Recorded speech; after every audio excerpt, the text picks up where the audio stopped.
இந்த மாதிரி எதுவுமே நடக்கல. ஆனா கரூர்ல மட்டும் ஏன் இப்படி நடக்குது? 41 பேர் இறந்திருக்காங்க.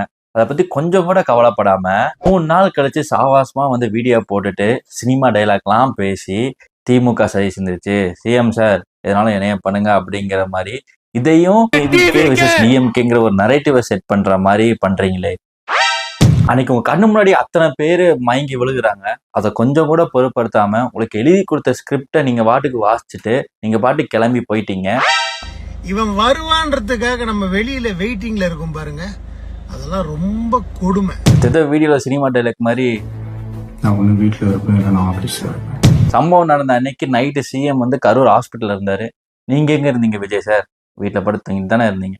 எனக்கு தெரிஞ்ச வரைக்கும் 4 பேர் மயக்க போட்டாங்க. இது ஒரு எதிர்பார்த்து நடந்த ஒரு விபத்து மாதிரி தான். அப்போ உங்களை பார்க்க வந்த ரசிகர்கள் தான் அங்க வந்து இறந்திருக்காங்க, உயிரிழப்பு ஏற்பட்டிருக்கு, படுகாயம் அடைஞ்சிருக்காங்க. அதுக்கு கொஞ்சம் கூட அக்கௌண்டபிலிட்டி எடுத்துக்காம இதையும் வந்து பழி இன்னொரு பக்கம் போட்டு நகர்ந்து போறீங்க. அவங்க மேல கேள்வி கேட்டு அவங்க மேல கேள்வி கேட்டு அவங்க மேல கேள்வி கேட்டு அடிக்கிறாங்க நான் உள்ளங்களா. First of all we stand with Vijay எதுக்கு வருது? நீங்க we stand with the people, we stand with the victims தானே வரணும். அப்போ கூட உங்க ரசிகர்களோ உங்க கட்சி தலைவர்களோ யாருமே அங்க போய் ஹாஸ்பிட்டல்ல போய் இறந்தவங்களையோ பாதிக்கப்பட்டவங்களையோ பார்க்கல. சோசியல் மீடியால ஃபுல்லா ஃபேக் நரேட்டிவ் செட் பண்றீங்க, தப்பா ஆஃப் பேக் நியூஸா போடுறீங்க. போலீஸ் ஸ்டேஷனே பிளாஸ்ட் ஆயிடும். எவ்வளவு பெரிய ஒரு தற்கொலை கூட்டத்தை கூட நாங்க போராட வேண்டியதா இருக்கு.